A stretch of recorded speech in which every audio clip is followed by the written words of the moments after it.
નમસ્કાર વિદ્યાર્થી મિત્રો, તમારું હાર્દિક સ્વાગત છે એજ્યુકેશન એન્ડ ગુજરાતી ચેનલ પર.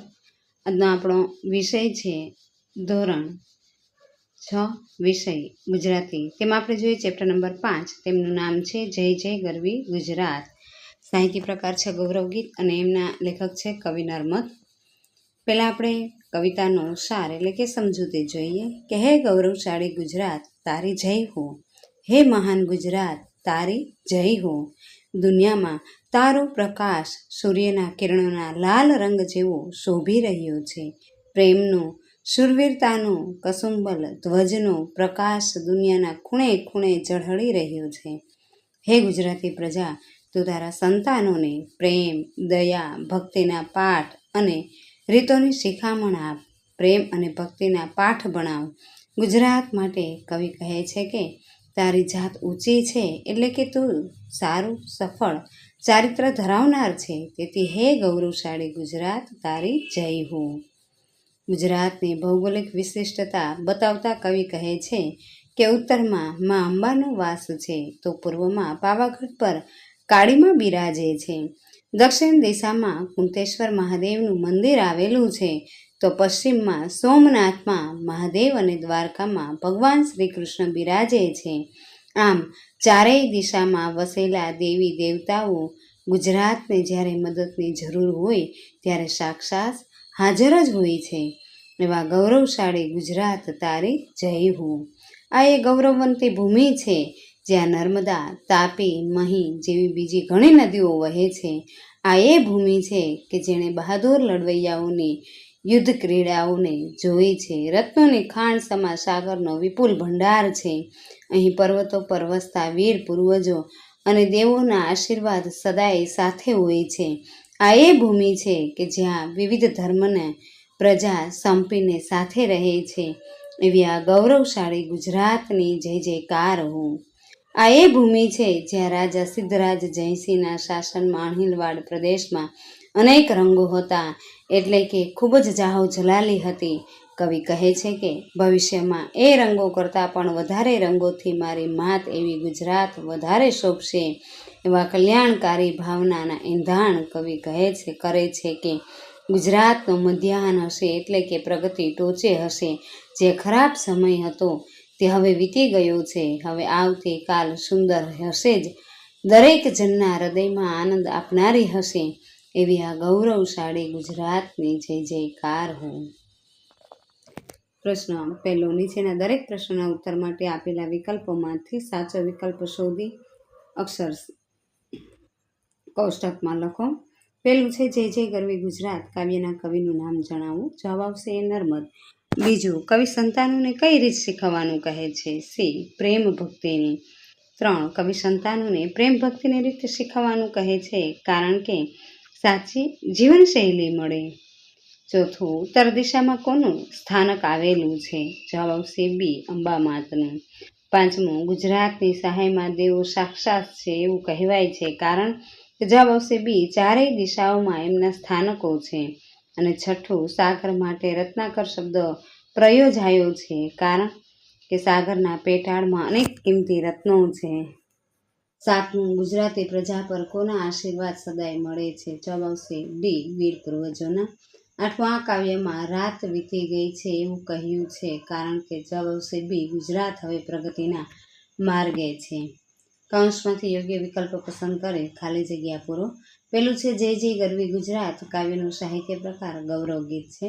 બીજું, દિવ્ય અરુણું પ્રભાત. અને ત્રીજું, પૂર્વ દિશામાં કાળી માતાનું સ્થાન છે. અને ચોથું, પર્વત પરથી વીર પૂર્વજો દે આશીષ જયકાર. અને 5મું, તે અણહિલવાડના રંગ તે સિદ્ધરાજ જયસંગ. 6ઠું, શુભ શકુન દિશે મધ્યાહન શોભશે વીતી ગઈ છે રાત. ત્યારબાદ નીચેના વાક્યો ખરા છે કે ખોટા તે નિશાની કરીને જણાવો. પહેલું, જય જય ગરવી ગુજરાત કાવ્ય ગુજરાતનું ગૌરવગાન કરે છે. સાચું. બીજું, કવિ ગુજરાતના સંતાનોને કસુંબી રીત શીખવાડવાનું કહે છે. ખોટું. ત્રીજું, ગુજરાતના લોકો સંપત્તિ શોભે છે. સાચું. ચોથું, ગુજરાતનો સાગર કિંમતી રત્નોથી ભરપૂર છે. સાચું. અને 5મું, કવિ નર્મદે ગુજરાતમાં કાવ્યમાં ગુજરાતના ભાવિના શુકન અને અપશુકન ગાયા છે. ખોટું. ત્યારબાદનો પ્રશ્ન નંબર 4 જોઈએ. નીચે આપેલા જોડકા જોડો. અ અને બ. આમાં પહેલું છે ઉત્તર, જવાબ આવશે સી અંબામાત. બીજું દક્ષિણ, જવાબ આવશે ડી કુંતેશ્વર મહાદેવ. ત્રીજું પૂર્વ, જવાબ આવશે એ કાળીમાત. ચોથું પશ્ચિમ, જવાબ આવશે બી સોમનાથ. ત્યારબાદ પ્રશ્ન 5મો છે. નીચેના પ્રશ્નોના એક વાક્યમાં ઉત્તર લખો. એમાં પહેલું છે કવિ નર્મદે ગુજરાતને કેવી કહી છે? કવિ નર્મદે ગુજરાતને ગરવી એટલે કે મહાન કહી છે.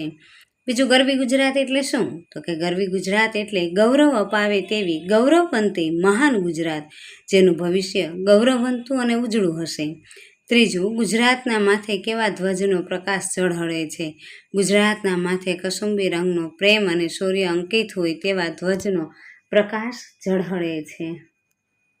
ચોથું, કવિ કોને પ્રેમ ભક્તિની રીતે શીખવવાનું કહે છે? કવિ ગુજરાતની પ્રજાને પોતાના સંતાનોને પ્રેમ ભક્તિની રીતે શીખવવાનું કહે છે. પાંચમું, કવિતા મુજબ ગુજરાતની કઈ દિશામાં શું આવેલું છે તે લખો. કવિતા મુજબ ગુજરાતની ઉત્તર દિશામાં અંબામાતનું, પૂર્વમાં કાળીમાતનું, દક્ષિણમાં કુંતેશ્વર મહાદેવનું અને પશ્ચિમમાં સોમનાથ અને દ્વારકામાં દ્વારકેશનું મંદિર આવેલું છે. છઠ્ઠું, કવિતામાં કઈ નદીઓના નામનો ઉલ્લેખ કરવામાં આવ્યો છે? કવિતામાં તાપી, નર્મદા અને મહી નદીઓના નામનો ઉલ્લેખ કરવામાં આવ્યો છે. સાતમું, ગુજરાતની પ્રજાએ કયા રાજાની શાસન વ્યવસ્થાથી સંપત્તિ અને જાહો જલાલી જોઈ છે? ગુજરાતની પ્રજાએ સિદ્ધરાજ જયસિંહની શાસન વ્યવસ્થાથી જ સંપત્તિ અને જાહો જલાલી જોઈ છે. પ્રશ્ન 8મો છે. કાવ્ય પંક્તિ પૂર્ણ કરો. પહેલું, દીપે અરુણું પ્રભાત, ધ્વજ પ્રકાશે ઝળહળ કસુંબે, પ્રેમ શૌર્ય અંકિત, તું ભણવ ભણવ નિજ સંતતિ સહુને, પ્રેમ ભક્તિની રીત, ઊંચી તુજ સુંદર જાત, જય જય ગરવી ગુજરાત. બીજું છે ઉત્તરમાં અંબા માતા, પૂર્વમાં કાળી માત, હે દક્ષિણ દિશામાં કરંત રક્ષા કુંતેશ્વર મહાદેવ, ને સોમનાથ ને દ્વારકેશ એ પશ્ચિમ કેરા દેવ. ત્રીજું, તે અણિલવાડના રંગ, તે સિદ્ધરાજ જયસંગ, તે રંગ થકી પણ અધિક સરસ રંગ થશે સત્વરે માત, શુભ સગુન દિશે મધ્યાહન શોભશે, વીતી ગઈ છે રાત. પ્રશ્ન 9મો, નીચેના પ્રશ્નોના માગ્યા મુજબ જવાબ લખો. પહેલું છે નીચે આપેલા બે શબ્દોના એક વાક્યમાં ઉપયોગ કરો. પહેલું છે કોમ્પ્યુટરમાંથી વેદ વ્યાસનો ફોટો મળ્યો. બીજું, ફ્રીજ, ચપ્પલ કે રબરના ચપ્પલ પહેરી કામ કરવાથી કરંટ આવે તો ફ્રીજ ન થઈ જવાય. ત્રીજું, ફોન, કાગળ, ફોનમાં રહેલી માહિતી કાગળ પર ઉતારવા માટે કમ્પ્યુટરની જરૂર પડે. ચોથું, ખીલી, પાતાળ, જમીનમાં ખીલી એટલી ઊંડી ઉતારી જાણે પોતાના સુધી ન પહોંચી. પાંચમું, કાચ, પપ્પા, કાચનો કપ તૂટતા તેના ટુકડા પપ્પાના પગમાં વાગ્યા. છઠ્ઠું, આધુનિક મોબાઈલ, આજના આધુનિક યુગની સફળ શોધ મોબાઈલ છે. પુસ્તક અને લાગણી, પુસ્તકો લાગણીને રજૂ કરવાનું ઉત્તમ માધ્યમ છે. આઠમું, સૂર્ય મધ્યાહન, સૂર્ય એના મધ્યાહને તપે છે. બીજું, આપણે ઉદાહરણ જેવા પ્રાસવાળા શબ્દ લખો. પેલું, અંકિત, રીત, જાત, માત, સાગર, જયકર. ચોથું, રંગ, જયસંગ. પાંચમું, માત, રાત. છઠ્ઠું, પ્રભાત, ગુજરાત. અને સાતમું, મહાદેવ, કેરાદેવ. 10મું છે સમાનાર્થી શબ્દ લખો. પેલું, નદી, સરિતા. બીજું, ધ્વજ એટલે ધજા, વાવટો. ત્રીજું, સંતતિ, સંતાન. ચોથું, રક્ષા એટલે રક્ષણ, બચાવ. પાંચમું, દ્વારકેશ, શ્રી કૃષ્ણ, સાક્ષાત એટલે પ્રત્યક્ષ. સાતમું, રમણ એટલે ક્રીડા. આઠમું, રત્નાકર, સમુદ્ર અને સાગર, પૂર્વજો એટલે વડવાઓ. 10મું, આશીષ એટલે આશાવાદ. 11મું, અધિક વધારે, સત્વરે એટલે ઝડપથી, શુભ કલ્યાણકારી, મધ્યાહન બપોરે અને વીર બહાદુર. 11મું, વિરોધી શબ્દ લખો. પ્રકાશ, અંધકાર, પ્રેમ, નફરત, સંપ, કુસંપ. ચોથું, ઉત્તર, દક્ષિણ, પૂર્વ, પશ્ચિમ, સહાય, અસહાય, રંગ, બેરંગ, શુભ, અશુભ, અધિક, અલ્પ, શુકન, અપશુકન. ત્યારબાદ નીચેના શબ્દની જોડણી સુધારો. સંતતિ, કુંતેશ્વર, દ્વારકેશ, પૂર્વજો, મધ્યાહન ને સિદ્ધરાજ. 13મું છે નીચે આપેલા શબ્દોના શ્રેષ્ઠ રૂપ લખો. પ્રભાત, પૂર્વ, જોઈ, યુદ્ધ, દેખાય, પ્રકાશે, પોતાની, સુકન, વડે.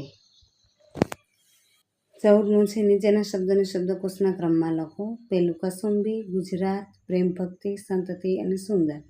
બીજું યુદ્ધરમણ, દ્વારકેશ, નર્મદા, મધ્યાહન અને સોમનાથ. 15મો પ્રશ્ન નીચેના શબ્દો સમૂહ માટેનો એક શબ્દ આપો. પહેલું છે પ્રભાતના સૂર્ય જેવું લાલ રંગનું અરુણું. બીજું લાલાશ ભર્યા કેસરી રંગનું કસુંબી. ત્રીજું પ્રેમ અને વીરતાની છાપવાળું પ્રેમ સૂર્ય અંકિત. ચોથું દમણ પાસે આવેલું એક શિવ મંદિર કુંતેશ્વર મહાદેવ. 5મું રત્નોની ખાણ રત્નાકર. 6ઠું પહેલા જન્મેલા આવું પૂર્વજો. 7મું જીત અપાવે તેવી જયકર. અને 8મું ભાવિના ઈંધાણ શકુન. 16મું નીચે આપેલા શબ્દોમાંથી સાચા અર્થવાળો શબ્દ શોધો અને લખો. ગરવી એટલે ગૌરવશાળી. બીજું નીચ એટલે પોતાનું. ત્રીજું અરુણું એટલે લાલ રંગનું. ચોથું સંતતિ એટલે સંતાન. અને 5મું કસુંબી એટલે કેસરી. રક્ષા રખેવાળી. સુંદર જાત એટલે સારું ચારિત્ર. સહાય એટલે મદદ.